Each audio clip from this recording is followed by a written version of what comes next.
नमस्कार। माउन्टेन समाचारमा स्वागत छ। म सचिता बुढाथोकी र म खगेन्द्र विष्ट। सुरुमा अहिलेसम्मका मुख्य समाचार।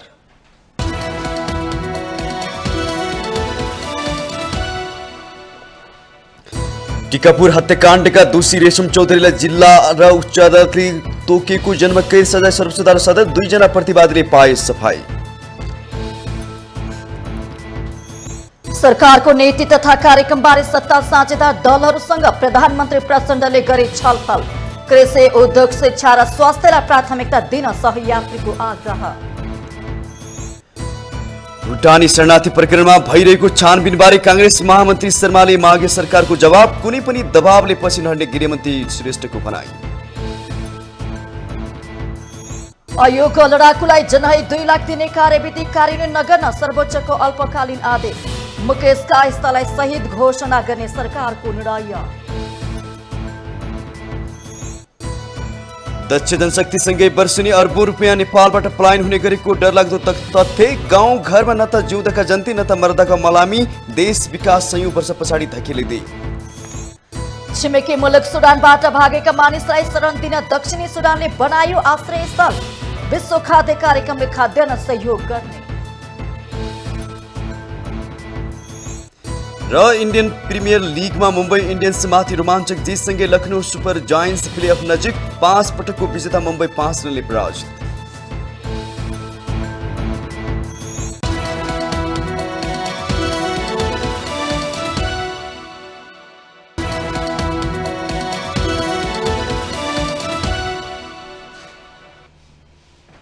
अब समाचार विस्तारमा। सर्वोच्च अदालतले टिकापुर हत्याकाण्डका दोषी रेशम चौधरीलाई जन्मकैदको सजाय हुने उच्च अदालत दिपायलको फैसलालाई सदर गरेको छ। सर्वोच्चका न्यायाधीश 2 डाक्टर अमरेश आनन्द मोहन भट्टराई र नहकुल सुवेदीको इजलासले चौधरीलाई जन्मकैदको सजाय हुने फैसला सदर गरेको हो। सर्वोच्च अदालतका प्रवक्ता विमल पौड्यालले उच्च अदालतको फैसला विरुद्ध चौधरीले सर्वोच्च अदालतमा पुनरावेदन गरेकोमा पुनरावेदन जिकिर नपुग्ने भन्दै उच्च अदालतकै फैसला सदर गरेको बताउनुभयो। उहाँले 2 जना प्रतिवादीहरू सीताराम चौधरी र गंगाराम चौधरीले भने आरोपित कसुरबाट सफाई पाउने फैसला गरेको जानकारी दिनुभएको छ। पौड्यालले अर्का प्रतिवादी लक्ष्मण थारू चौधरीको हकमा उच्च अदालतको आदेश अनुसार लागेको कैदमा केही कम अर्थात् 3 वर्षको सजाय नै ठहर हुने फैसला भएको उल्लेख गर्नुभयो। प्रतिवादी लक्ष्मण थारू चौधरीको हकमा पहिलाको उच्च अदालत दिपायलको आदेश अनुसार चाहिँ लागेको कैदमा केही कम अर्थात् सुरु जिल्ला अदालतले गरेको 3 वर्षको सजाय नै ठहर हुने गरेर फैसला भएको छ भने अन्य प्रतिवादीहरूले अभियोग माग्दाबाट सफाई पाऊँ भनेर चाहिँ पुनरावेदन जिकिर लिनुभएको थियो। उहाँहरूको जिकिर पुग्न नसक्ने भनेको स्थिति चाहिँ छ। 2072 साल भदौ 7 गते कैलालीको टिकापुरमा थारूवान आन्दोलनका क्रममा नेपाल प्रहरीका एसएसपी लक्ष्मण नेउपाने सहित 7 जना सुरक्षाकर्मी र 1 जना नाबालकको मृत्यु हुने गरी भएको हिंसात्मक घटनाका दोषी चौधरी जन्मकैदको सजाय काटिरहेका छन्। उनलाई जिल्ला अदालत कैलाली र उच्च अदालत दिपायलले जन्मकैदको सजाय सुनाएको थियो। चौधरीले यो मुद्दामा अझै 14 वर्ष कैद सजाय भुक्तान गर्नुपर्ने हुन्छ। आवाजको दुनियाँबाट लोकप्रियता बन्दै थारूहट आन्दोलनको नेता बनेका थिए रेशमलाल चौधरी। लोकप्रियताकै जगमा नेता त बने तर जातीय हिंसामा जोडिँदा चौधरीको राजनीतिक भविष्य नै सङ्कटमा पर्यो। सर्वोच्च अदालतको फैसलाले उनले जन्मकैद सजाय भोग्नुपर्ने भएको छ। अब उनले चुनाव लड्ने ढोका लगभग बन्द भएको छ। एक रिपोर्ट। रेडियो कार्यक्रम मार्फत लोकप्रिय बनेका थिए रेशमलाल चौधरी। तर उनै चौधरी थरूहट आन्दोलनमा जोडिए। 2072 सालको भदौमा चलेको थरूहट आन्दोलनले साम्प्रदायिक हिंसाको रूपमा लियो। टिकापुरमा नेपाल प्रहरीका एसएसपी सहित 7 प्रहरी र 2 वर्षको बालकको हत्या भयो। प्रहरीका एसएसपी लक्ष्मण नेउपानेको विभत्स हत्या भएको थियो। घटनामा रेशम चौधरी मुख्य नायिका रूपमा मुछिए। घटनामा संलग्नताको आरोपमा थप 50 जना प्रहरीको खोजीमा परे। रेशम चौधरी फरार हुँदैको अवस्थामा जिल्ला अदालत कैलालीले दोषी ठहर गरिदियो। फरार अवस्थामै चौधरीले 2074 सालको चुनाव जितेर सांसद त बने, तर शपथको विषय नै राजनीतिक मुद्दा बन्यो। जेलबाट निकालिएर चौधरीलाई शपथ गराइयो। त्यसपछि उनी संसद नछिरी प्रतिनिधि सभाको कार्यकाल सकियो। रेशम चौधरीको लोकप्रियता घटेन बरु बढ्यो। उनी जेलमै छँदा नागरिक उन्मुक्ति पार्टी गठन गरे। रेशम चौधरीकी पत्नी रञ्जना श्रेष्ठ चौधरी अध्यक्ष बनिन्। 2079 को चुनावमा उक्त पार्टीले 4 सिट जित्यो। प्रचण्ड नेतृत्वको सरकारमा रञ्जिता भूमि व्यवस्था मन्त्री बनिन्। नागरिक उन्मुक्ति पार्टीको उदय रेशम चौधरीको रिहाईसँगै जोडिएको थियो। जातीय मुद्दा लिएर उदाएको उक्त पार्टी अब के हुने हो भन्ने चासोको विषय बनेको छ। सर्वोच्च अदालतको फैसलाले यसअघि जिल्ला र उच्च अदालतको फैसला नै सदर गरेकाले अब रेशम चौधरीले जन्मकैद सजाय भोग्नुपर्ने भएको छ। यसबीचमा उनी चुनाव लड्न पाउने छैनन्। अब उनको राजनीतिक भविष्य कसरी अगाडि बढ्छ चासो बनेको छ। रेशमकै रिहाईको मुद्दाले उदाएको उनको पार्टीको भविष्य के हुने हो यो भविष्यकै गर्भमा छ। रेशम चौधरी छोटो समयमै राजनीतिमा उदाए र हिंसामा मुछिएर जेल गए। जेलमै पनि शक्तिको भरपूर अभ्यास गरिरहेका छन्। तर उनको गम्भीर गल्ती राजनीतिक सौदाबाजीमा क्षमामा रूपान्तरित हुन सकेन। अदालतले दुधको दुध पानीको पानी छुट्याइदियो। हिंसाको राजनीतिलाई कुनै पनि हालतमा प्रोत्साहित नगर्न गतिलो सन्देश दियो। जातीय साम्प्रदायिक जस्ता गम्भीर मुद्दा लिएर हिंसामा उत्रने जुनसुकै समूहले समाजमा ऊर्जा पाउन हुँदैन भन्ने मान्यता र मर्म अनुसार फैसला आएको छ। सर्वोच्चको आशा छ जातीय तथा साम्प्रदायिक देशको जगमा उभिएर भविष्यमा अर्को रेशम चौधरीको उदय हुने परिस्थिति कदापि निर्माण हुने छैन। माउन्टेन टेलिभिजन एचडीका लागि बटुकराज गिरीको रिपोर्ट। सरकारले आगामी आर्थिक वर्षको नीति तथा कार्यक्रमबारे सत्ता साझेदार दलहरूसँग छलफल गरेको छ। प्रधानमन्त्री पुष्पकमल दाहाल प्रचण्डले सत्तारूढ दलमा आबद्ध नेताहरूलाई बोलाएर सरकारको आगामी आर्थिक वर्षको नीति तथा कार्यक्रमबारे सुझाव लिनु भएको हो। सरकारले यही जेठ 5 गते आगामी आर्थिक वर्षको नीति तथा कार्यक्रम ल्याउने तयारी गरेको छ। यसैको लागि सुझाव लिन मंगलबार अपराह्न सिंहदरबार स्थित प्रधानमन्त्री तथा मन्त्री परिषद कार्यालयमा प्रधानमन्त्री प्रचण्डले सत्ता साझेदार दलका नेताहरूलाई डाक्नु भएको थियो। बैठकमा सहभागी नेकपा माओवादी केन्द्रका प्रमुख सचेतक हितराज पाण्डेले नेताहरूले कृषि र पर्यटनलाई जोड दिएर रोजगारी सृजना गर्ने, प्रतिभा पलायन र युवा शक्तिलाई राष्ट्र निर्माणमा परिचालन गर्ने गरी आवश्यक व्यवस्था मिलाउने नीति तथा कार्यक्रम ल्याउन सुझाव दिएको जानकारी दिनुभएको छ। समय अभावले केही दलका नेताहरूले सुझाव दिन नभ्याएकाले बुधबार लिखित रूपमा पठाउन पनि प्रधानमन्त्री प्रचण्डले आग्रह गर्नुभएको थियो। बजेटका लागि आवश्यक पर्ने नीति तथा कार्यक्रम ल्याउँदैछ। त्यसका लागि अहिले सत्ता पक्षमा रहेका गठबन्धनका दलका नेताहरू सबैबाट सम्माननीय प्रधानमन्त्रीज्यूले, माननीय अर्थमन्त्रीज्यूले सबैलाई बोलाएर एकपल्ट के विषयवस्तुहरूमा अब हामी अगाडि बढ्ने भनेर सुझाव लिनलाई बोलाउनु भएको रहेछ। हामी सबैले अब कसरी अगाडि बढ्नुपर्छ भन्ने बारेमा कुरा राख्यौँ। कृषि, उद्योग, शिक्षा र स्वास्थ्य क्षेत्रमा भएका समस्या समाधान हुने गरी बजेट ल्याउन सरकारलाई सुझाव दिएको राष्ट्रिय जनमोर्चाका अध्यक्ष चित्रबहादुर केसीले बताउनु भएको छ। उहाँले आफूले दिएको सुझाव कार्यान्वयन गर्न पनि सरकारको गम्भीर ध्यान आकर्षण गराएको प्रश्न पार्नुभयो। अर्थव्यवस्था, मुलुकको अवस्था यसबारेमा चाहिँ छलफल भयो। केही मान्यजीहरूले सुझाव दिनुभयो। समय नभएको हुनाले हामीले सुझाव अब भरिभरि लेखेर दिने कुरा छ। हामीले त अब हाम्रा सुझाव कार्यान्वयन हुने भए त धेरै ठाउँ लथालिङ्ग छ राष्ट्रको, होइन? कृषिमा, उद्योगमा, शिक्षामा, स्वास्थ्यमा कहाँ छैन चाहिँ गडबडी। त्यस कारण त्यो सुधार गर्नुपर्छ, नयाँ सिराबाट जानुपर्छ। यथास्थितिवादले अब मुलुक धानिन्न भन्ने नै कुरा हो नि हाम्रो त।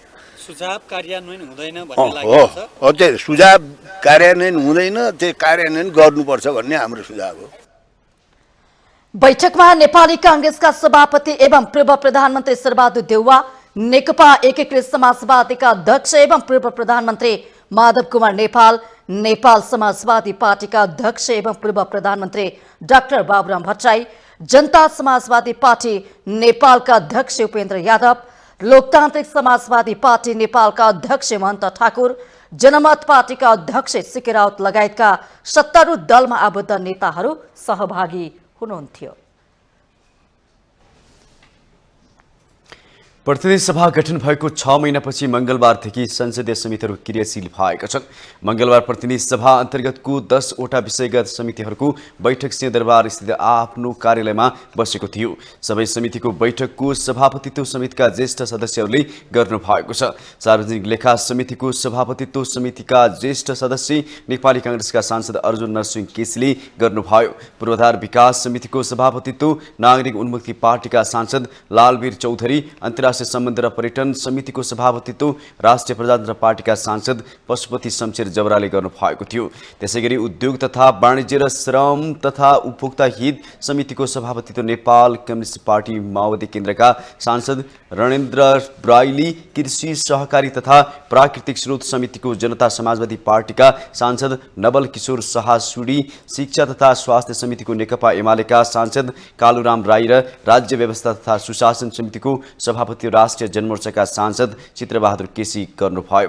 त्यस्तै कानून न्याय तथा मानवाधिकार समिति बैठकको सभापतित्व नेपाली कांग्रेसका सांसद शेरबहादुर देउवा, महिला तथा सामाजिक मामिला समितिको सभापतित्व राष्ट्रिय प्रजातन्त्र पार्टीकी सांसद रोशन कार्की र अर्थ समितिको सभापतित्व कांग्रेसका सांसद सन्तोष चालिसेले गर्नुभएको थियो।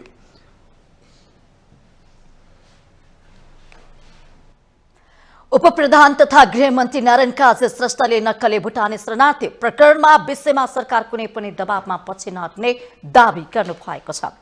मंगलबार राज्य व्यवस्था तथा सुशासन समितिको बैठकमा बोल्दै उहाँले शरणार्थी प्रकरणको विषयमा सरकार कसैको दबावमा परेर पछि नहट्ने दावी गर्नुभएको हो। गृहमन्त्री श्रेष्ठले यस प्रकरणमा नेपाल प्रहरीलाई कसैको पनि दबावमा नपरिकन काम गर्न निर्देशन दिएको भन्दै प्रहरीले निष्पक्ष रूपमा काम गरिरहेको उल्लेख गर्नुभयो। समृद्धिको यात्राको प्रमुख बाधक जो ठानेका छौँ भ्रष्टाचार र कुशासनलाई, त्यसलाई समाधान गर्न हामीले अरू पनि यस प्रकारका जति घटनाहरू देखा पर्छन् त्यसलाई समाधान गर्न दृढतापूर्वक र निर्भुलतापूर्वक अगाडि बढ्ने प्रतिबद्धता म यो समिति मार्फत दिएको छ र प्रहरीले निष्ठापूर्वक निष्पक्ष ढङ्गले अनुसन्धानको प्रक्रिया अगाडि बढाएको छ। त्यसअघि नेपाली कांग्रेसका सांसद विश्वप्रकाश शर्माले नक्कले भुटानी शरणार्थी प्रकरणबारे सरकारको जवाब माग गर्नुभएको थियो। सरकारले छानबिनको लागि सबै दलको समर्थन पाएको भन्दै दोषी नउम्किने र निर्दोष नफस्ने गरी कारबाही अघि बढाउनु पर्नेमा उहाँले जोड दिनुभयो। हामीले संसदमा होस् या सार्वजनिक जीवनमा हामीले सबै राजनीतिक दलले एउटै खालको धारणा त राखिसकेकै छौँ। हामी सबै एक हिसाबले साझा ढङ्गले प्रतिबद्ध देखिएकै छौँ कि दोषीहरू कोही नछुटुन् र निर्दोषहरू कोही नफसुन् भनेर भनेका छौँ। निर्दोषले दोषी करार हुनु नपर्ने, फस्नु नपर्ने र कोही पनि दोषीले उम्किन नपाउने अवस्था बन्न बनाउनका लागि सरकारले कुन रूपमा गतिविधि गरिरहेको छ। राष्ट्रिय स्वतन्त्र पार्टीका सांसद रवि लामिछानेले संसदीय समितिलाई कर्मकाण्डी बनाउन नहुने बताउनु भएको छ। समितिले दिएको निर्देशन पालना गर्नुपर्ने भन्दै उहाँले नगरे के गर्ने भन्ने बारेमा पनि कारबाहीको प्रक्रिया अगाडि बढाउनु पर्ने प्रश्न पार्नुभयो। पूर्वाग्रह राखेर भनेको हुनुपर्छ समितिका सभापति अथवा बहुसंख्यक सदस्यहरू कुनै अमुक राजनीतिक दलका भएका कारणले आफ्नो दलका मान्छेलाई बचाउन या फसाउन निर्णय भएको हो भने त्यसको विरोध गरौँ, त्यसलाई च्यापौँ। यदि होइन भने त्यसलाई लागू गर्नु पर्यो। त्यस्तो लागू गर्ने प्रतिबद्धता छ र त्यो पावर समितिले होल्ड गर्छ। मलाई लाग्छ गर्नुपर्छ, गर्छ होइन यो गर्नुपर्छ। यो गर्छ भने यसको अर्थ रहन्छ, गरेन भने यो कर्मकाण्डी हुन्छ। नेपाली कांग्रेसका सांसद गगन कुमार थापाले समिति सञ्चालनको लागि आचार संहिता बनाउनु पर्ने बताउनुभयो। समितिको विषयवस्तु छनौटको बारेमा पनि सोच्न जरुरी रहेको उहाँको भनाइ छ। यो विषयवस्तुको छनौट गर्ने विषयको सन्दर्भमा विधेयकहरूभन्दा बाहेक अरू विषयहरूको सामान्यतः हामीहरू एकदम प्रतिक्रियात्मक भएर कुनै छापामा कुनै समाचार आयो यसमा पनि जस्तो हामीले दुईटा खालको अभ्यास गरेका छौँ। एउटा अभ्यास बैठकमा होल हाउसमा छलफल गर्ने, एउटा अभ्यास चाहिँ सानो एउटा टिम बनाउने जसले चाहिँ खास गरिकन कुनै पनि विषयमा बैठक राख्नु पर्यो भने त्यो टिमले बसेर छलफल गर्ने। नेकपा एमालेका सांसद रघुजी पन्तले अहिले सबैभन्दा असंगठित र अव्यवस्थित स्थान प्रधानमन्त्री कार्यालय रहेकोले गर्दै त्यसको व्यवस्थापन हुन जरुरी रहेको बताउनु भएको छ। माउन्टेन समाचारमा पालो भएको छ ब्रेक।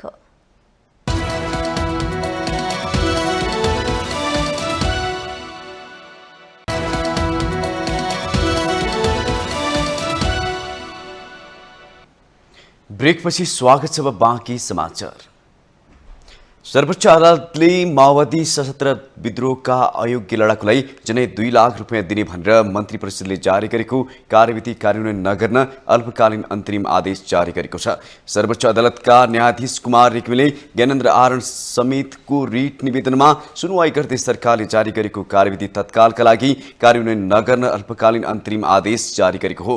सर्वोच्च अदालत स्रोतका अनुसार सरकारलाई न्यायाधीश रेग्मीको इजलासले कारण देखाउ आदेश पनि जारी गरेको छ भने जेठ 8 गते अन्तरिम आदेशका सम्बन्धमा सुनवाई गर्नका लागि रिट निवेदक र सरकारी पक्षलाई सुनवाईमा बोलाएको छ।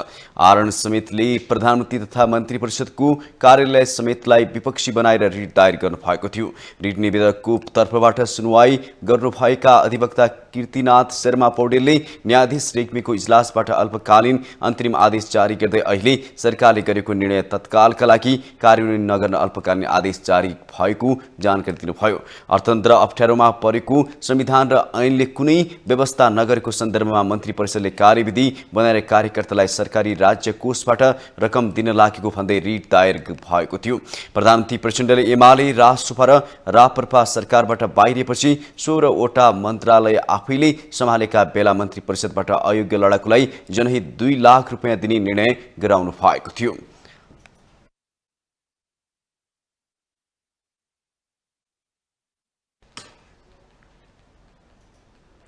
सरकारले गत बुधबार निधन भएको दोस्रो जनआन्दोलनका घाइते मुकेश कायस्थलाई शहीद घोषणा गरेको छ।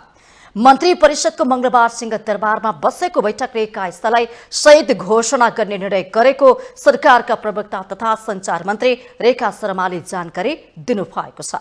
लामो समयदेखि बनेवास्थित शेरी मेमोरियल अस्पतालमा उपचाररत मुकेशको 32 वर्षको उमेरमा निधन भएको थियो। 2062 साल चैत्र 27 गतेको आन्दोलनमा मुकेशको कञ्चटमा गोली लागेको थियो। गोली लाग्दा मुकेशको उमेर 14 वर्षको मात्र थियो। बैठकले भूमि व्यवस्था तथा सहकारी मन्त्रालयको प्रस्तावमा कलैया सिमरनगढ क्षेत्रको मालपोत्र नापी सम्बन्धी साबिक र हालको कार्यक्षेत्रमा संशोधन गर्ने निर्णय गरेको छ। त्यसैगरी बुटोल गोरुसिङ्गे सडक विस्तार क्षेत्रका घर टहरा हटाउने र क्षतिपूर्ति दिने निर्णय पनि भएको छ। अचेल गाउँ गाउँ जस्तो छैन, बस्तीहरू रितिँदै गएका छन्। रहर अनि बाध्यताले सहर पस्नु, सहरबाट विदेश हुनु नेपालीको नीति नै बनेको छ। रेमिटान्सले मुलुक चलाउँदा पनि नेताहरूमा कुनै हिंताबोध देखिँदैन। विदेशीका व्यक्तिको परिवारमा जेनतेन चुलो त बलेको छ, तर सुरक्षित भविष्यका लागि युवा अवस्थामा मरुभूमिमा जवानी रित्याएको व्यक्ति फर्किँदा पनि उसको भविष्य सुरक्षित हुँदैन। जन्मभूमिलाई कर्मभूमि बनाउन ढिलो गरे यसको मूल्य चुकाउन सम्भव छैन। एक रिपोर्ट। देशभित्र नागरिकका लागि गरी खाने अवसर छैन। सम्भ्रान्त परिवारका छोराछोरीहरूसँग पैसा त छ, तर उनीहरू नेपालमा आफ्नो भविष्य देख्दैनन्। त्यसैले आम नागरिकको विदेश गन्तव्य खाडी बनेको छ भने सम्भ्रान्तहरू र हुने खानेहरूको रोजाई अमेरिका, अस्ट्रेलिया, क्यानाडा लगायत युरोप र एसियन देशहरू परेका छन्। युवा जनशक्ति र विद्यार्थीको विदेश पलायनले गाउँ सहर सुनसान बन्दै गएका छन्। खेतीयोग्य जमिन बाँझो छ। गाउँका धेरैजसो घरहरू खाली देखिन्छन्। बाँकी घरहरूमा वृद्ध मात्र भेटिन्छन्। उसो त देशमा ठूलै परिवर्तन आयो भनिन्छ, तर केलाई परिवर्तन भन्ने? संविधानको ठेलीमा लेखिएका धारा उपधाराले आम नागरिकको अवस्थामा परिवर्तन ल्याउन सक्दैन। परिणाम स्वरूप गरिबी र मुलुकको भद्रगोल अवस्थाले नागरिकहरू देश छोडेर विस्थापित हुन बाध्य छन्। स्वास्थ्य, शिक्षा लगायत आधारभूत आवश्यकता पनि पूरा नहुँदा अवसरको खोजीमा आज गाउँ बस्तीहरू रित्तिएका छन्। माओवादी जनयुद्धबाट आजित भएर गाउँ छोड्न सुरु गरेका नेपालीहरू अहिले देश छोड्न बाध्य छन्। त्यति मात्र होइन, यति बेला वृद्धहरू पनि घरका ढोकामा ताल्चा लगाएर वा भएको सम्पत्ति बेचेर छोराछोरी सँगै विदेशिन थालेका छन्। राजनीतिक असक्षमताका कारण देशमा जनतालाई काम गर्ने वातावरण बन्न सकेन, जसका कारण लाखौं नेपाली विदेशमा श्रम बेचिरहेका छन् र रेमिट्यान्स मार्फत देशको अर्थतन्त्र चलिरहेकोमा नेतृत्व मक्ख छ। तत्कालका लागि त नागरिक विदेशिता फाइदा नै भएको देखिन्छ, तर यो परिस्थितिले मुलुक परनिर्भर बन्न लागेको गाम्भीर्यता सम्बन्धित निकायले बुझ्न सकेन। हाल करिब 60 देखि 70 लाख नेपालीहरू अध्ययन र वैदेशिक रोजगारीमा गएको विभिन्न तथ्यले देखाएको छ। सन् 1816 को सुगौली सन्धिपछि सैनिक सेवामा भर्ना हुनका लागि नेपालीहरू विदेश जान सुरु गरेको पाइन्छ। सुरुमा नेपालीहरूको गन्तव्य बर्मा, भारत, भुटान, थाइल्याण्ड, तिब्बत र मलेसिया जस्ता देशहरूमा थियो। अहिले वैदेशिक रोजगारीका लागि संस्थागत रूपमा करिब 110 र व्यक्तिगत रूपमा 172 देशहरूमा नेपालीहरू श्रम बजारमा प्रवेश गरेका छन्। यो हेर्दा नेपालबाट पुँजी र जनशक्ति निरन्तर रूपमा विदेश पलायन भइरहेको देखिन्छ। नेपाल राष्ट्र बैंकका अनुसार चालु आर्थिक वर्ष 2079-80 को पछिल्लो 6 महिनामा मात्रै नेपालबाट वैदेशिक शिक्षाको नाममा 35 अर्ब 35 करोड 88 लाख रुपैयाँ बाहिरिएको छ। गत आर्थिक वर्षको सोही अवधिमा 17 अर्ब 47 करोड 58 लाख रुपैयाँ वैदेशिक शिक्षाको नाममा नेपालबाट बाहिरिएको थियो। यो तथ्यले नेपालको भविष्य कति जोखिममा छ भन्ने स्पष्ट देखाउँछ। परिस्थिति कस्तो छ भने गाउँ घरमा जिउँदाको जन्ती र मर्दा मलामी जाने मान्छे छैनन्। पढ्न शहर छिरेकाहरू अब जसरी हुन्छ विदेश जान चाहन्छन्। सरकारले खर्बौं लगानी गरेको शैक्षिक संस्थाहरूले अब उच्च शिक्षा अध्ययन गर्ने विद्यार्थी नपाउने अवस्था आउँदैछ। शिक्षा क्षेत्रमा सरकारले गरेको लगानी न त व्यावहारिक छ न रोजगार केन्द्रित नै। देशभर सयौं कन्सल्टेन्सीहरू सञ्चालित छन् जसले देशका कुना काप्चामा रहेका विद्यार्थीहरूलाई खोजी खोजी विदेश पठाइरहेका छन्। यता खाडी गएका श्रमिकहरू बुढेसकालमा फर्किन्छन् र उनीहरूको श्रम विदेशको विकास निर्माणमै समाप्त भइरहेको छ। पढ्न गएकाहरू नेपाल फर्कदैनन्। यसरी देशको सबैभन्दा सक्षम जनशक्ति विदेशिनुले देशको विकास सयौं वर्ष पछाडि धकेलिएको छ। मुलुकले युगिन नोक्सानी बेहोरिरहेको छ, तर पनि सरकारसँग विदेशीका विद्यार्थी फर्काउने कुनै योजना छैन। बरु घरबाटै नो अब्जेक्सन लेटर लिने व्यवस्था मिलाएर युवाहरूलाई विदेश पठाउने रणनीति नै बनाएको छ। परिणाम स्वरूप देशभित्रका युवा बेरोजगार छन् र अर्कोतर्फ श्रम बजारमा दक्ष जनशक्तिको अभाव छ। दक्ष जनशक्तिको अभावले विकासले गति लिन सकेको छैन। दक्ष जनशक्तिकै कमीले उपलब्ध स्वास्थ्य उपकरण प्रयोग विहीन अवस्थामा छन्। निकट भविष्यमै अस्पतालमा दक्ष चिकित्सक, विद्यालयमा दक्ष शिक्षक र कार्यालयमा दक्ष कर्मचारी नपाउने अवस्था आउँदैछ। समय सधैँ गम्भीर हुने कि? माउन्टेन टेलिभिजन एसडी राजनीतिक ब्युरो। नक्कली भुटानी शरणार्थी प्रकरणमा कुन दिन को पक्राउ पर्लान्? चासो यसैमा छ। यसैबीच प्रमुख दलका नेताहरूको बाक्लो भेटघाटले यो घटनालाई राजनीतिक लेनदेनमा सामसुम पारिने त होइन भन्ने शंका पनि उब्जिएको छ। एक रिपोर्ट। अनुसन्धानको अन्तिम चरणतिर पुगेको नक्कली भुटानी शरणार्थी प्रकरणमा आरोपीहरू पक्राउ पर्ने क्रम रोकिएको छैन। 11 दिनदेखि फरार उप प्रधानमन्त्री टोपबहादुर रायमाझी पक्राउ परेसँगै यो प्रकरणमा हालसम्म 13 जना प्रहरी हिरासतमा पुगेका छन्। 3 जना फरारको सूचीमा छन्। कांग्रेस सभापति शेरबहादुर देउवाका विश्वासिला पात्र बालकृष्ण खान र नेकपा एमालेका सचिव टोपबहादुर रायमाझी लगायत हाई प्रोफाइल भनिएकाहरू प्रहरीको छानबिनको दायरामा परेका छन्। यता प्रहरीले उनीहरूमाथि अनुसन्धान जारी राख्दा पानी बाराबारको जस्तै गरेका नेताहरू दिनहुँ जस्तो फलाकुसारी गर्न थालेका छन्। प्रधानमन्त्री समेत रहेका माओवादी अध्यक्ष प्रचण्ड, कांग्रेस सभापति शेरबहादुर देउवा र नेकपा एमालेका अध्यक्ष केपी शर्मा ओली बीचको बाक्लो भेटघाटले आशंका बढाएको छ। ओलीले भुटानी शरणार्थी सम्बन्धी ठगी प्रकरणबारे सनसनीपूर्ण खुलासा गर्ने भनेबाट कौतूहलता बढाएको छ। जब आपराधिक, त्यो पनि राज्य विरुद्धको गम्भीर आपराधिक जो मुद्दा छ, यो मुद्दा कानुनी प्रक्रियाद्वारा निरूपण हुने कुरा हो र जहाँसम्म यसको विषादी जरा जहाँसम्म पुग्छ त्यहीँसम्म पुग्छ सरकार, कहाँसम्म पुग्छ भन्ने छैन। जसले अपराध गरेका छन् अपराधीहरू छुट्दैनन्। मैले बार भन्ने गरेको छु, एमआरआरले छोड्ला हैन मनुष्यलाई, तर यो भ्रष्टाचार प्रकरणमा त्यो पनि भुटानी नक्कली भुटानी शरणार्थी बनाएर नेपाली जनतालाई, नेपाली नागरिकलाई अनागरिक बनाउने हैन असाध्यै यो अपराधिक गतिविधि भएको हुनाले यो केसमा चाहिँ सरकार प्रतिबद्ध छ। कुनै पनि हालतमा, कुनै पनि मुद्दामा चाहिँ कुनै पनि अनुचित सम्झौता नगरिकन निर्वाध ढङ्गले हामीले यसको चाहिँ अब न्याय सम्पादन गरिन्छ। अहिले भुटानी शरणार्थी प्रकरणमा पक्राउ परेकाहरूलाई प्रमाणित गर्नुपर्ने ठूलो चुनौती नेपाल प्रहरीलाई छ। प्रहरीले अमेरिका जाने सपना देखेर ठगिएकाहरू सबैभन्दा ठूलो प्रमाण बनाएको छ। हालसम्म 124 जना उजुरीमा करिब 23 करोड ठगिएको खुलेको छ, तर प्रहरीले अर्बौंको ठगी हुन सक्ने अनुमान गरेको छ। अनुसन्धान जटिल र संवेदनशील उत्तिकै छ। संगठित अपराधमा 60 दिनसम्म हिरासतमा राखेर अनुसन्धान गर्न सकिने कानुनी व्यवस्था छ। प्रहरीले सरकारी वकिल मार्फत मन्त्री खाँड र रायमाझीसँग बयान लिइरहेको छ। सरकारी वकिलको कार्यालयमा मुद्दा लैजान अब 8 दिन मात्रै बाँकी रहेको अवस्थामा सरकारी वकिलको भूमिका पनि उत्तिकै प्रभावकारी हुनुपर्नेछ। राजनीतिक दलहरूको भेटघाट अनि अख्तियार पनि यस प्रकरणमा जोडिएको। अब यो प्रकरणलाई कुन रूपमा लैजाने भन्ने अधिकार नेपाल प्रहरी प्रशासनलाई मात्र भएको हुँदा प्रहरीले कसैको प्रभावमा नपरी अघि बढ्नुपर्ने पूर्व प्रहरी अधिकृतहरूको भनाइ छ।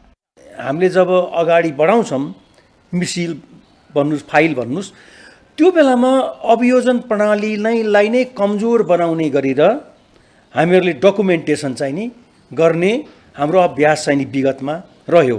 यो त सबै मुद्दामा होइन। फेरि तपाईँको यो सत्ता निकट रहेका व्यक्तिहरूलाई उन्मुक्ति दिनको लागि अभियोजन प्रणालीलाई कमजोर बनाउने बित्तिकै तपाईँ त्यसमा संलग्न भएका व्यक्तिले उन्मुक्ति पाउने चाहिँ नि प्रबल सम्भावना देखिन्छ। राष्ट्रिय छविमाथि आँच आउने गरी जिम्मेवार व्यक्तिहरूबाट भएको नक्कली शरणार्थी प्रकरणको घटना कुनै पनि हालतमा सामसुम पारिनुहुन्न। प्रहरीले अनुसन्धान जारी राख्दा हुने उच्च तहका भेटले कसै गरी पनि अनुसन्धानमा प्रभाव पार्नुहुन्न। जोखिम उठाएर गरिएको अनुसन्धान पार लगाउनै पर्छ। तब मात्र पहुँच र प्रभावका आडमा भविष्यमा कसैले अपराध गर्न नसकुन् र अपराध नलुकोस्। माउन्टेन टेलिभिजन एचडीका लागि बटुकराज गिरीको रिपोर्ट। नेपाली कांग्रेसका प्रवक्ता डाक्टर प्रकाश रण महतले नक्कली भुटानी शरणार्थी प्रकरणमा स्वतन्त्र र निष्पक्ष रूपमा अनुसन्धान गर्न पार्टीले सहयोग गर्ने बताउनु भएको छ। मंगलबार सञ्चारकर्मीहरूसँगको भेटघाटमा प्रवक्ता महतले नक्कली भुटानी शरणार्थी प्रकरणमा निष्पक्ष र स्वतन्त्र अनुसन्धानका लागि कांग्रेस पार्टीले सहयोग गर्ने बताउनु भएको हो। निर्दोष दोषी हुने र दोषी निर्दोष हुने अवस्था आउनु नहुने उहाँको भनाइ थियो।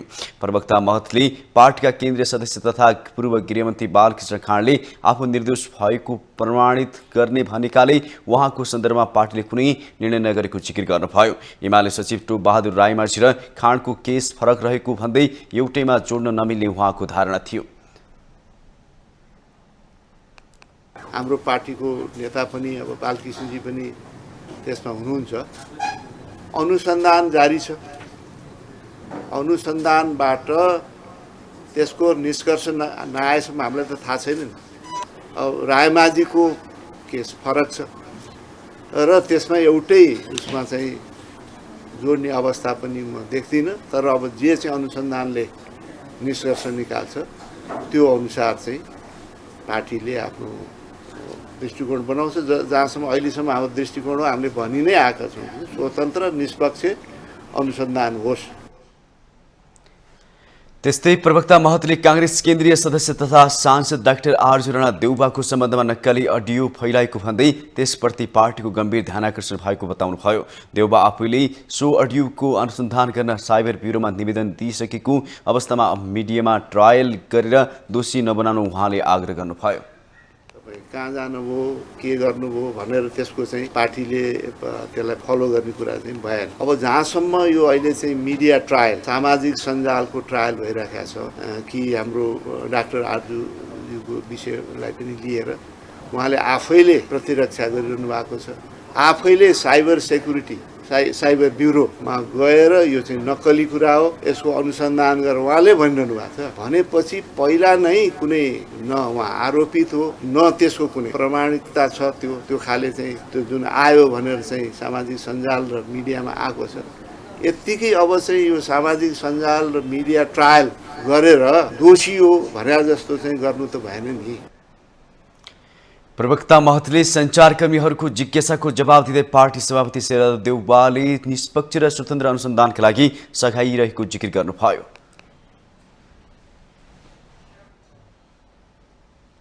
नेकपा एकीकृत समाजवादीका अध्यक्ष माधव कुमार नेपालले निजगढ अन्तर्राष्ट्रिय विमानस्थललाई अघि बढाउन आगामी आर्थिक वर्षको बजेटमा उच्च प्राथमिकता दिन सरकारसँग माग गर्नु भएको छ। अध्यक्ष नेपालले सो विमानस्थलको कामलाई अगाडि बढाउन सरकारले संसदमा पेश गरेको आगामी आर्थिक वर्षको विनियोजन विधेयकको सिद्धान्त र प्राथमिकतामा उल्लेख नगरेको भन्दै अर्थमन्त्री डाक्टर प्रकाश रण महतप्रति असन्तुष्टि व्यक्त गर्नु भएको छ। मंगलबार संघीय संसद अन्तर्गतको अन्तर्राष्ट्रिय अन्तर्राष्ट्रिय सम्बन्ध र पर्यटन समितिको सिंहदरबारमा बसेको बैठकमा उहाँले सो विमानस्थलको महत्त्व अर्थमन्त्री महतले नबुझेको हो कि भनेर प्रश्न गर्नु भएको छ। दुःख के लागेको छ भन्दाखेरि अस्ति हाम्रो अर्थमन्त्रीजीले पेश गरेको कुरामा अन्य कुराहरू चर्चा गरिएको छ। निजगढमा अन्तर्राष्ट्रिय विमानस्थल बनाउने कुरालाई प्राथमिकताका साथ नाम उल्लेख गरेर अगाडि सारिएको छैन। अब यो महत्त्व नबुझेर हो कि महत्त्व बुझाउनका लागि अलि बढ्ता तथ्याङ्क प्रमाण विश्लेषण सबै पेश गर्नुपर्ने हो कि थाहा भएन। त्यस हुनाले मैले यो समितिको ध्यान सुरुमै अलि आकर्षित गर्न खोजेको छु। यस्तै संस्कृति पर्यटन तथा नागरिक उड्डयन मन्त्री सुधन किरातीले संसद र सरकार अरूले नै चलाउँदो रहेछ भन्ने अनुभूति आफूलाई भएको टिप्पणी गर्नु भएको छ। हवाई उडानको सुरक्षाको लागि आवश्यक विधेयक तत्काल मन्त्री परिषदबाट पास गराएर संसदमा पेश गर्ने उल्लेख गर्दै त्यसलाई छिटो पास गरिदिन पनि सांसदहरूको ध्यानाकर्षण गराउनु भएको छ। चासो गरिदिनु पर्यो, तपाईँले बोलिदिनु पर्यो, अनि मात्रै एउटा मन्त्रीको बल आउँदो रहेछ। होइन भने त यहाँ अरूले नै यो संसद चलाउँदो रहेछ। हामी त डम्मी मात्रै रहेछौँ, अरूले नै चलाउँदो रहेछ मन्त्री त, हामी त सोकेसको मान्छे मात्रै रहेछौँ। म आफूलाई लागेको कुरा यो हो। र हामीले पर्यटनको क्षेत्रमा धेरै हामीले ऐन बदल्नु छ र यो सेक्युरिटीको क्षेत्रमा हामीले यो ऐनलाई छिटो पास गर्नु छ। मन्त्री किरातीले नेपाल जस्तो सानो देशको लागि धेरै विमानस्थलहरू आवश्यक नभएको तर्क गर्नु भएको छ। माउन्टेन समाचारमा पालो भएको छ अर्को ब्रेकको।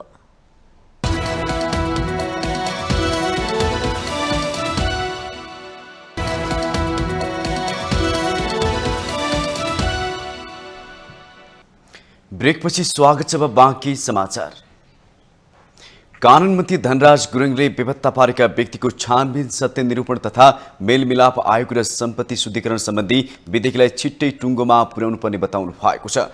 मंगलबार कानून न्याय तथा मानव अधिकार समितिको बैठकमा उहाँले बेपत्ता पारेका व्यक्तिको छानबिन सत्य निरूपण तथा मेलमिलाप आयोग ऐनलाई संशोधन गर्न बनेको विधेयक र सम्पत्ति शुद्धिकरण निवारण तथा व्यावसायिक वातावरण प्रवर्धन सम्बन्धी केही ऐनलाई संशोधन गर्न बनेको विधेयक छिट्टै टुङ्गोमा पुर्याउनु पर्ने बताउनु भएको हो।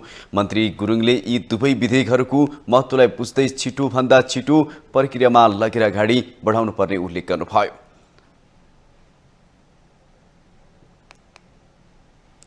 त्यसो भएकाले गर्दाखेरि यति धेरै महत्त्वपूर्ण विषयमा मानवज्यूहरूले यो समितिले विशेष गरेर यसको अर्जेन्सीलाई निश्चित रूपमा बुझ्नु भएकै छ र मानवज्यूहरूले आफ्नो कुरा राख्दाखेरि पनि यस सन्दर्भमा यो विषयमा यो विधेयकका सन्दर्भमा यसको अर्जेन्सीका सन्दर्भमा यहाँले कुरा राखिसक्नु भएको छ। त्यस कारणले गर्दाखेरि अब यसलाई छिटोभन्दा छिटो प्रक्रियामा लगेर अगाडि बढाउनु हुने नै छ भन्ने मलाई विश्वास छ। त्यसैगरी नेकपा एमालेका सांसद सुभाष चन्द्र नेवाङले संक्रमणकालीन न्यायसँग सम्बन्धित विधेयकलाई अन्तर्राष्ट्रिय प्रतिबद्धताहरू अदालतको फैसला र पीडितको पीडालाई ध्यान दिएर अगाडि बढाउनु पर्ने प्रश्न पार्नुभयो। यो विधेयकलाई चाँडै कानुन निर्माण, राम्रो कानुन निर्माण गरेर जसमा हामीले संसदमा आफ्ना कुरा राखिसकेका छौँ, अन्तर्राष्ट्रिय हाम्रा प्रतिबद्धताहरू छन्, सर्वोच्च अदालतका फैसलाहरू छन् र कमसेकम पनि पीडितहरूको धेरै पीडितहरूका आफ्ना कुराहरू छन्। ती सबै कुराहरूलाई समेटेर हामीले छलफल गर्दै संशोधन प्रक्रियामा भाग लिएर संशोधन हालेर यहाँसम्म आइपुगेका छौँ। राष्ट्रिय स्वतन्त्र पार्टीकी सांसद सविता गौतमले पहिले समितिले बैठकको कार्यविधि तयार गरेर विधेयकहरूलाई हेरेर मात्रै दफावारमा जाने कि उपसमितिमा बनाएर जाने भन्ने टुङ्गो लगाउनु पर्ने सुझाव दिनुभयो। कानुन समितिको बैठकको कार्यविधि के हुने भन्ने कुरा चाहिँ तय गर्नुपर्छ होला। त्यसको लागि अर्को बैठकमा हामीले त्यसलाई पहिला सुरुमा पास गरेर गइसके पछाडि बल्ल अगाडि बढ्ने कुराहरू हुन सक्लान्। त्यसैले अर्को पालि चाहिँ यो बैठकको कार्यविधि पहिला सुरुमा हामी कहाँ उपलब्ध होस् र त्यसमा छलफल गरौँ भन्ने मेरो एउटा अनुरोध छ। सँगसँगै अब हामीलाई 2टा विधेयकहरू आएका छन् भन्ने कुराहरू आएको छ, त्यसको दफावार छलफलमा जाने कि उपसमिति बनाएर जाने भन्ने पनि पहिला सुरुमा चाहिँ हामी कहाँ आइसके पछाडि र त्यसलाई एक चरण हेरिसके पछाडि हामीले टुङ्गो लगाउने होला त्यो विषयमा पनि। त्यसैले अबको ढिला नगरिकन हामी पर्सि बस्यो भनेदेखि बैठकको कार्यविधि टुङ्गो लगाऊ अनि त्यस पछाडि चाहिँ सभापति पनि चयनका कुराहरू होला। बैठकमा सांसदहरूले समितिले कार्यविधि बनाउनु पर्ने, विगतमा कानुन समितिले गरेका कामको प्रतिवेदन पनि नयाँ सदस्यहरूले पाउनुपर्ने बताएका छन्।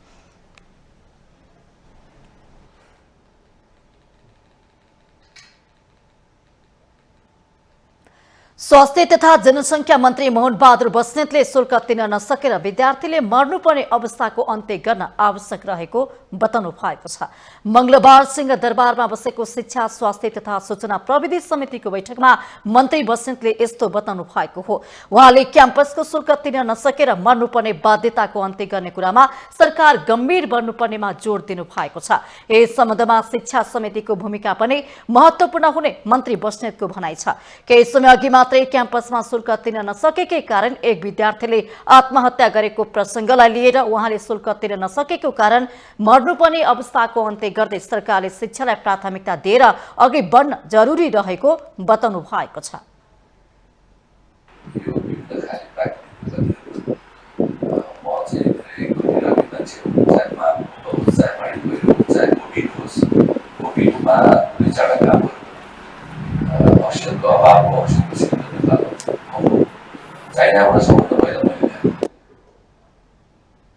शिक्षा तथा स्वास्थ्य समितिको सभापतित्व ज्येष्ठ सदस्यको आधारमा नेपाल कम्युनिस्ट पार्टी एमालेका सांसद कालुराम राईले गर्नु भएको छ।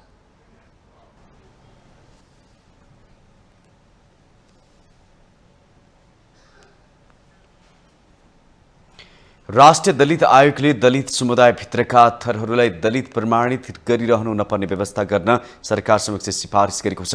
राष्ट्रिय दलित आयोगले पहाडी र मधेसी दलित र गैर दलित समुदायले प्रयोग गर्दै आएका जात तथा थरको सूचीकरण विवरण तयार गरी राजपत्रमा प्रकाशन गर्न नेपाल सरकारलाई सिफारिस गरेको छ। आयोगले थर सूचीकरण सँगसँगै दलित समुदायको जात थरहरू प्रयोग गरी सम्बन्धित निकायमा दलित भएको विवरण पेश गर्दा थप प्रमाण र थप सिफारिस आवश्यक नगर्न सरकारलाई सिफारिस समेत गरेको छ। पत्रकार सम्मेलनमा आयोगका अध्यक्ष देवराज विश्वकर्माले विगतमा दलित समुदायले आफ्नो थर लेख्दा विभिन्न झमेलाहरू हुने गरेकोमा आगामी दिनमा दलित समुदायभित्र सूचीकृत थरहरूले थप सिफारिस लिनु नपर्ने गरी व्यवस्था गर्न सरकारलाई सिफारिस गरिएको जानकारी दिनुभयो।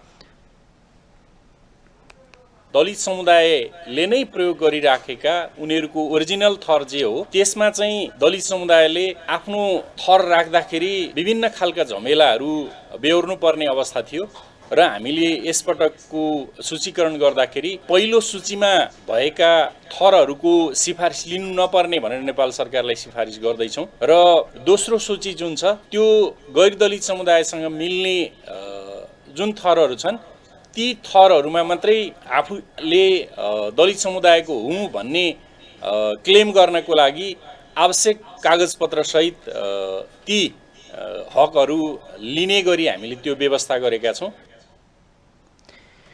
आयोगले गैर दलित समुदायसँग मिल्ने थरहरूको लागि मात्रै दलित समुदायको व्यक्ति भएको थप सिफारिस आवश्यक पनि जनाएको छ। अध्यक्ष विश्वकर्माका अनुसार दलित आयोगले लामो समय लगाएर अध्ययन गरी दलित समुदायभित्रका जात थरको सूचीकरण गरेको छ। सो सूचीकरणपछि सो समुदायभित्र र बाहिर हुने गरेका अन्यलहरू हट्ने उहाँको भनाइ छ।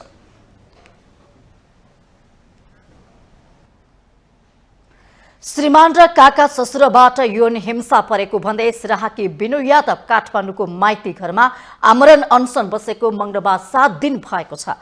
न्यायको लागि राज्यका सबै निकायको ढोका चाहर्दा पनि कुनै सुनवाई नभएकाले बाध्य भएर अनसनमा बसेको यादवको दाबी छ।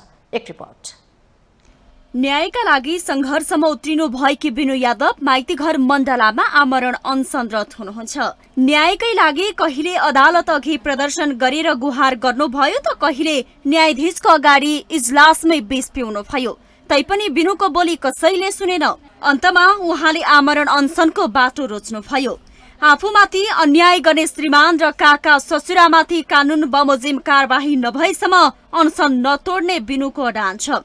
27 वैशाखबाट सर्वोच्च अदालतको गेट अगाडि अनसन बस्नु भएको उहाँलाई प्रहरीले नियन्त्रणमा लिएको थियो। प्रहरीले छोडेपछि उहाँ माइती घरको सडकमा अनसन बसिरहनु भएको छ। बिनुले प्रेम सम्बन्धपछि रामेछापका प्रदीप कटायतसँग विवाह गर्नुभयो। आफूमाथि श्रीमान र काका ससुराबाटै बलात्कार भएको भन्दै प्रहरीमा जाहेरी दिनुभयो, तर न्याय पाउनु भएन। उहाँ अदालत जानुभयो। अदालतमै न्यायाधीशका अगाडि विष समेत पिउनुभयो। सुरज कार्कीलाई चाहिँ कारबाही अनुसन्धानमा ल्याएर कारबाही गरिपाउँ र सो बलात्कारकोलाई चाहिँ उजुरीलाई जो जाहेरी थियो दर्ता गरी बलात्कारी प्रदीप कठायतलाई चाहिँ कडाभन्दा कडा सजाय गराइपाउँ भनेर लेखेको छु मैले। अनि दोस्रोमा चाहिँ सम्बन्ध विच्छेदको कुरा यो चाहिँ मैले नचाहँदै विभेदपूर्ण मेरो हक अधिकारलाई मारेर जसले सम्बन्ध विच्छेद गराइदिनु भयो वो न्यायाधीश बद्री प्रसाद ओलीले चाहिँ कारबाही गरिपाउँ भनेको छु। बिनुमाथि विगत 5 वर्ष यता एकपछि अर्को शोषण भयो, तर उहाँका मुख थुन्न खोजियो। यतिसम्म कि प्रहरीमा परेको उजुरी जबरजस्ती फिर्ता गर्न लगाइयो। 5 वर्ष भयो, लगभग 5 वर्ष पुरा भइसक्यो। 75 सालदेखि रेप भएको 75 सालमा हो। अनि फिर्ता गर्न लगाएर जबरजस्ती फिर्ता गर्न लगाएर उहाँ लगेर चाहिँ बन्धक बनाएर राखेर ममाथि यो हिंसा यौन शोषणदेखि लिएर गर्भपतन हैन श्रम चाहिँ शोषण भनौँ न दिनभरि काममा लगाउने अनि मलाई मेरो माइतीसँग बोल्न नदिने समाजसँग घुलमिल हुन नदिने एउटा बुहारीलाई दिनुपर्ने दायित्व जुन कर्तव्य हुन्छ हैन त्यो सबै पुरा गरिसके पछाडि मलाई चाहिँ एउटा नोकर जस्तो गरेर राखिएको थियो हैन पशु जस्तै गरेर राखिएको थियो पशुको व्यवहार गरिएर का ससुराबाट पनि मलाई चाहिँ यो हिंसा बारम्बार भयो बलात्कारको प्रयास गर्भपतन गराइदिनु भयो पाठेघरको एकतिरको नलिनै छैन त्यहाँ बच्चा बसेर फालेर 2 चोटिसम्म त्यस पछाडि पनि 2 चोटिसम्म एबोर्सन गराइदिनु भयो। मुद्दा फिर्ता गर्न लगाएर विवाहको नाटक रचेको र बलात्कारको हदम्याद सकिएपछि आफूसँग सम्बन्ध विच्छेद गरी अलपत्र छोडेर षड्यन्त्र गरिएको आरोप समेत बिनुको छ। बिनु त सडकमा आउनुभयो तर उहाँ जस्ता धेरै नारीहरू छन् जो यौन हिंसाको शिकार हुनुहुन्छ, त्यो पनि आफ्नै आफन्त भनाउँदाहरूबाट। यो आवाजले समाजमा महिलामाथि यौन हिंसा गर्नेले उन्मुक्ति पाउने अवस्था बन्न दिनु हुँदैन भन्ने सन्देश दिएको छ। माउन्टेन टेलिभिजन एसडीका लागि क्यामेरामा पुरन सुवेदीका साथमा उषा काफ्ले, काठमाडौँ। उद्योग वाणिज्य तथा आपूर्ति मन्त्री रेशम रिजालले आत्मनिर्भर अर्थतन्त्र बनाउन सरकार र निजी क्षेत्रबीच सहकार्य आवश्यक रहेको बताउनु भएको छ। मंगलबार नेपाल उद्योग परिसंघले आयोजना गरेको स्वदेशी समिट कार्यक्रममा मन्त्री रिजालले यस्तो बताउनु भएको हो। उहाँले सरकारले निजी क्षेत्रसँग सहकार्य गरेर आत्मनिर्भर अर्थतन्त्र निर्माणका लागि प्रभावकारी रूपमा काम गर्नुपर्ने आवश्यकता रहेको औल्याउनु भयो। स्वदेशी वस्तुको उत्पादन वृद्धि, रोजगारी सृजना र आय आर्जन मार्फत आत्मनिर्भर अर्थतन्त्र निर्माण गर्न सकिने आपूर्ति मन्त्री रिजालको भनाइ छ। उहाँले लगानी मैत्री वातावरण निर्माण गरी आत्मनिर्भर अर्थतन्त्रका लागि औद्योगिक पूर्वाधार र समृद्धिका लागि प्राकृतिक स्रोतको उपभोग गर्न आवश्यक वातावरण बनाउन सरकार प्रतिबद्धता रहेको उल्लेख गर्नुभयो।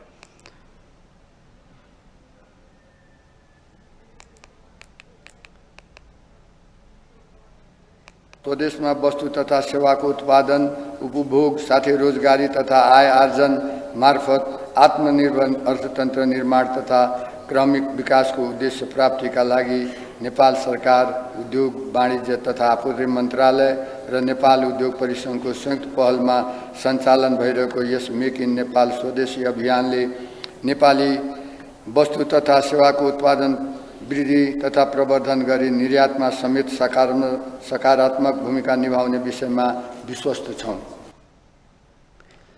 कार्यक्रममा राष्ट्रिय स्वतन्त्र पार्टीका सांसद डाक्टर स्वर्णिम वाग्लीले सरकार निजी क्षेत्र मैत्री बन्नुपर्ने बताउनु भयो। निजी क्षेत्र संलग्न नहुने क्षेत्रमा राज्यले लगानी गर्ने सरल सिद्धान्तबाट सरकार जानुपर्ने उहाँको भनाइ थियो। सांसद वाग्लीले निजी क्षेत्रले सृजना गरेको रोजगारी, सरकारलाई तिरेको करबाट राज्यको ढुकुटी समृद्ध भएर मात्रै कल्याणकारी राज्य बन्ने प्रश्न पार्नुभयो। रोजगारी तपाईहरुले तिरेको ट्याक्सबाट हाम्रो ढुकुटी जति समृद्ध हुन्छ त्यसबाट चाहिँ हामीले एउटा कल्याणकारी राज्यलाई धान्न सकिने हदसम्म चाहिँ गर्ने हो। त्यसैले यो राइट लेफ्ट मिडल इत्यादिको बहसमा जानै परेन। एकदमै व्यावहारिक चाहिँ वेल्थ जेनेरेसन तपाईहरुले गर्दिने हो र त्यसबाट आएको एउटा अंश चाहिँ हामीले देश निर्माणमा लगाउने हो, जुन चाहिँ निजी क्षेत्र संलग्न नहुने क्षेत्रहरूमा राज्य इन्टरभ्युन गरेर गर्ने। एकदम सरल सिद्धान्तबाट नै हामी जानुपर्छ र तपाईँहरूलाई चाहिँ पखेटा फिजाएर उन्नको लागि के कस्तो रेजिममा चाहिँ हामीले लाने हो त्यसमा चाहिँ सामूहिक रूपले अगाडि जानु। So you can count on me as your ally in this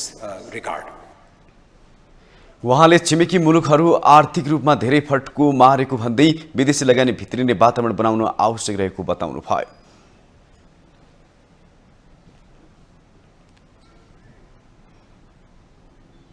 हामीसँग आर्थिक अन्तर्राष्ट्रिय खेल समाचार बाँकी नै छन्। माउन्टेन समाचारमा पालो भएको छ ब्रेकको।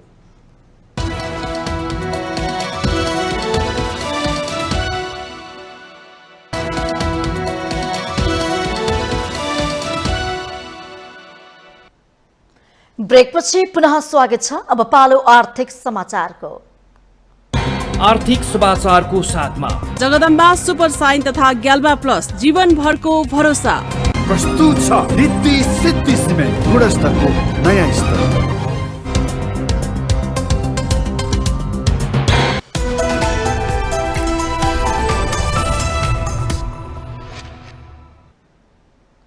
चालू आर्थिक वर्षमा गण्डकी प्रदेशको आर्थिक वृद्धि दर सबैभन्दा बढी हुने अनुमान गरिएको छ। मंगलबार राष्ट्रिय तथ्याङ्क कार्यालयले आर्थिक वर्ष 2079-80 को प्रादेशिक कुल ग्राहस्थ उत्पादन सम्बन्धी सार्वजनिक गरेको तथ्याङ्कले गण्डकी प्रदेशको आर्थिक वृद्धि दर 3.3% हुने अनुमान गरिएको हो। यसै बागमती प्रदेशको वृद्धि दर सबैभन्दा कम 1.44 रहने अनुमान गरिएको छ।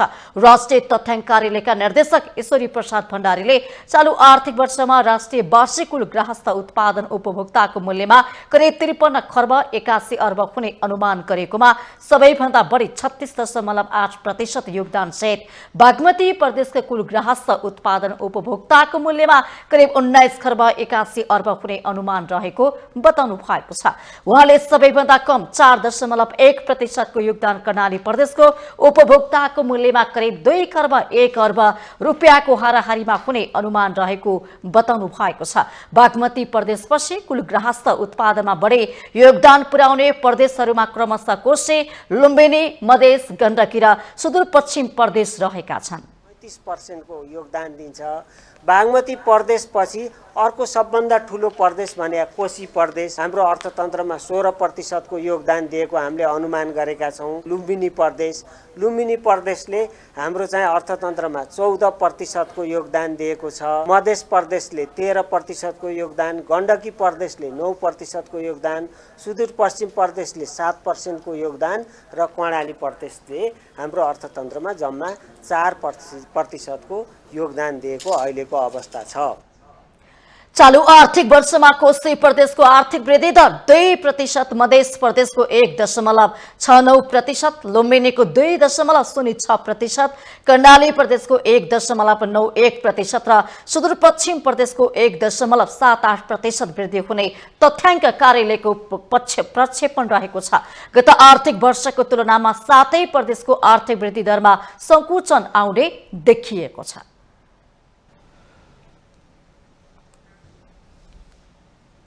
भारतबाट पेट्रोलियम पदार्थको मूल्य घटेर आएको छ। भारतीय आयल कर्पोरेसनले पठाएको नयाँ मूल्य सूची अनुसार पेट्रोलियम पदार्थको मूल्य घटेर प्राप्त भएको नेपाल आयल निगमले जनाएको छ।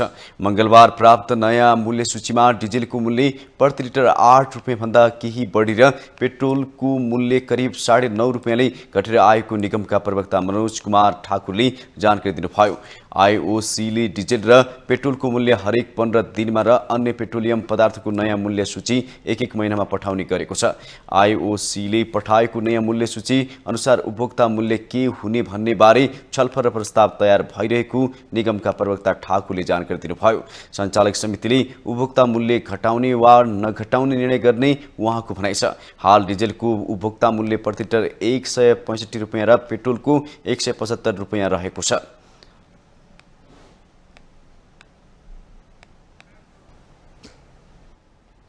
अब पालो अन्तर्राष्ट्रिय समाचारको।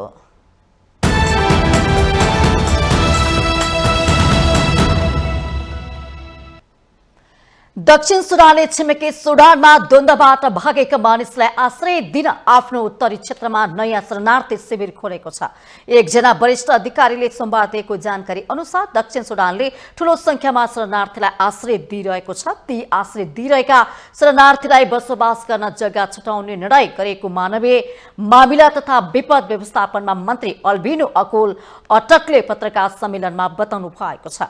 उहाँले सुडानसँगको सीमा नजिक रहेको रिसेप्सन सेन्टरबाट शरणार्थीलाई नयाँ शरणार्थी शिविरमा स्थानान्तरण गर्न सरकारले मानवीय साझेदारसँग समन्वय गरिरहेको पनि जानकारी दिनुभएको छ। मन्त्री अटकले शरणार्थीका लागि संयुक्त राष्ट्र संघीय शरणार्थी एजेन्सी लगायतका निकायले शरणार्थीलाई आश्रय दिने, विश्व खाद्य कार्यक्रमले खाद्यान्न सहयोग गर्ने र आप्रवासन सम्बन्धी अन्तर्राष्ट्रिय संगठनले नयाँ शिविरमा यातायातको व्यवस्था गरिरहेको पनि बताउनु भएको छ।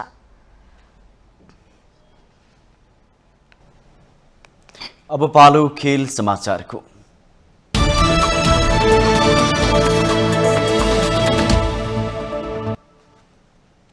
इन्डियन प्रिमियर लीग आइपिएलमा मुम्बई इन्डियन्समाथि रोमाञ्चक जितसँगै लखनऊ सुपर जायन्ट्स प्लेअफ नजिक पुगेको छ। घरेलु मैदानमा मुम्बईलाई 5 रनले हराएर 13 खेलमा 15 अङ्कका साथ तेस्रो स्थानमा रहँदै लखनऊ प्लेअफ नजिक पुगेको हो। जितको लागि 178 रनको विजय लक्ष्य पछ्याएको 5 पटकको च्याम्पियन मुम्बईले निर्धारित 20 ओभरमा 5 विकेट गुमाउँदै 172 रन बनायो। मुम्बईका ओपनर तथा विकेट किपर ईशान किसनले 59, कप्तान रोहित शर्मा 37, टिम डेभिडले 32 र नेहाल बढेराले 16 रन बनाए। टिम डेभिड 19 बलमा 1 चौका र 3 छक्का सहित 32 रनमा नट आउट रहे। लखनऊका रवि बिश्नोई र एस ठाकुरले 2 विकेट लिए। त्यसअघि टस हारेर पहिला ब्याटिङको निम्तो पाएको घरेलु टोली लखनऊले निर्धारित 20 ओभरमा 3 विकेट गुमाउँदै 177 रन बनायो। लखनऊका मार्कस स्टोइनिसले 89, कुणाल पाण्डेले 49 रन बनाए। मुम्बईका जेसन बेहर्नफोर्डले 2 र पीयूष चावलाले 1 विकेट लिए। अन्तिम खेल लखनऊले शनिबार कोलकातालाई हराएर प्लेअफमा पुग्नेछ। पराजित भएमा अन्य टोलीको नतिजामा भर पर्छ। चेन्नईको 13 खेलमा 15 अङ्क भए पनि रन रेटका कारण दोस्रो स्थानमा छ। गुजरात 13 खेलमा 18 अङ्कका साथ शीर्ष स्थानमा रहँदै प्लेअफमा स्थान पक्का गरेको छ। मुम्बई 13 खेलमा 14 अङ्क जोड्दै चौथो स्थानमा छ। मुम्बईले अन्तिम खेलमा र हैदराबादलाई हराए पनि अन्य खेलको नतिजामा पनि भर पर्नुपर्छ। त्रिभुवन आर्मी क्लबले 3 स्टारसँग संघर्षपूर्ण बराबरी खेल्दा अर्को खेलमा नेपाल पुलिसले एपीएफ क्लबमाथि 1-0 को रोमाञ्चक जित निकालेको छ। शहीद स्मारक डिभिजन लिग अन्तर्गत त्रिपुरेश्वर स्थित दशरथ रङ्गशालामा भएको खेलमा आर्मीले 3 स्टारसँग 1-1 गोलको बराबरी खेल्दै अङ्क बाँडेको हो। बराबरीसँगै 3 स्टारले तेस्रो स्थानको मच्छिन्द्रसँग अङ्क दूरी घटाउने मौका गुमाएको छ भने आर्मीले पनि चौथो स्थानमा उक्लिने मौका चुकाएको छ। बराबरीपछि 3 स्टारको 18 खेलबाट 26 अङ्क भएको छ भने आर्मीको समान खेलबाट 23 अङ्क जुटेको छ। लिग अन्तर्गत मंगलबार नै भएको अर्को खेलमा विभागीय डर्बी भिडन्तमा पुलिस विजयी भएको छ। पुलिसले टोम मोसेसको निर्णायक गोलको सहयोगमा जारी लिगमा 6औं जित निकालेको हो। जितसँगै पुलिस लिग तालिकाको 10औं स्थानमा उक्लिएको छ। पुलिसले स्पष्ट जित निकाल्ने क्रममा मोसेसले 61औं मिनेटमा गरेको गोल निर्णायक भएको हो। जितपछि पुलिसले 18 खेलबाट 22 अङ्क बनाएको छ। पराजित एपीएफ 11औं स्थानमा छरेको छ। एपीएफ को पनि समान 22 अङ्क छ।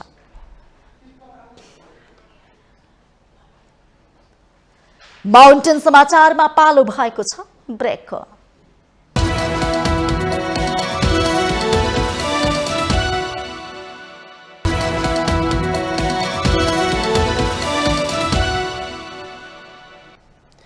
ब्रेकपछि स्वागत छ। योसँग हामी माउन्टेन समाचारको अन्त्यमा आइपुगेका छौँ।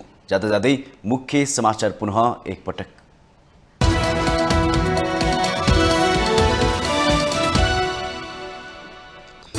टिकापुर हत्याकाण्डका दोषी रेशम चौधरीलाई जिल्ला र उच्च अदालतले तोकेको जन्मकैद सजाय सर्वोच्च अदालत सदर 2 जना प्रतिवादीले पाए सफाई। सरकारको नीति तथा कार्यक्रमबारे सत्ता साझेदार दलहरूसँग प्रधानमन्त्री प्रचण्डले गरे छलफल। कृषि, उद्योग, शिक्षा र स्वास्थ्यलाई प्राथमिकता दिन सहयात्रीको आग्रह। भुटानी शरणार्थी प्रकरणमा भइरहेको छानबिनबारे कांग्रेस महामन्त्री शर्माले मागे सरकारको जवाब। कुनै पनि दबावले पछि नहट्ने गृहमन्त्री श्रेष्ठको भनाई। अयोग्य लडाकुलाई जनै 2 लाख दिने कार्यविधि कार्यान्वयन नगर्न सर्वोच्चको अल्पकालीन आदेश। मुकेश कायस्थलाई शहीद घोषणा गर्ने सरकारको निर्णय। दक्ष जनशक्तिसँगै वर्षेनी अर्बौं रुपियाँ नेपालबाट पलायन हुने गरेको डरलाग्दो तथ्य। गाउँ घरमा न जिउँदाका जन्ती न त मर्दाको मलामी। देश विकास 100 वर्ष पछाडि धकिलिँदै। छिमेकी मुलुक सुडानबाट भागेका मानिसलाई शरण दिन दक्षिणी सुडानले बनायो आश्रय स्थल। विश्व खाद्य कार्यक्रमले खाद्यान्न सहयोग गर्ने। र इन्डियन प्रिमियर लिगमा मुम्बई इन्डियन्समाथि रोमाञ्चक जितसँगै लखनऊ सुपर जायन्ट्स प्लेअफ नजिक। 5 पटकको विजेता मुम्बई 5 रनले पराजित।